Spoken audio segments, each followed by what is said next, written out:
আমের টক ঝাল মিষ্টি আচারটা বানাতে প্রথমেই তার মশলাটা করে নিতে হবে। উপকরণে লাগবে 2-4টে শুকনো লঙ্কা আর মৌরি।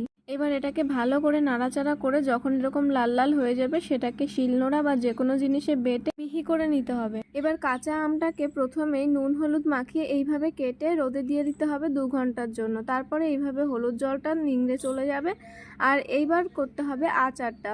প্রথমে তেল গরম করে তাতে কিছুটা মৌরি আর শুকনো লঙ্কা দিয়ে ফোড়ন দিয়ে তারপরে চিনি পারো গুড় পারো, আমি দিয়েছি খেজুরের গুড়, সেটা দিয়ে নাড়াচাড়া করতে হবে। যেহেতু গুড়টা ফ্রিজে ছিল তাই একটুখানি ঢেকে দিয়েছি আর ঠিক এইভাবে গ্রেভি বেরিয়ে এসেছে। আর আচারটা করার সময় কিন্তু সমানে এইভাবে নাড়াচাড়া করতে হবে, নাহলে নিচের দিকে লেগে যাওয়ার সম্ভাবনা থাকতে পারে। আর হ্যাঁ, আচারটা করার সময় কোনো রকম হলুদ ব্যবহার না করলেও চলবে। আর একটুখানি সামান্য পরিমাণ আমি লবণ দিয়ে আবার নাড়াচাড়া করে দিয়ে বেটে রাখা মশলাটা দিয়ে দিতে হবে।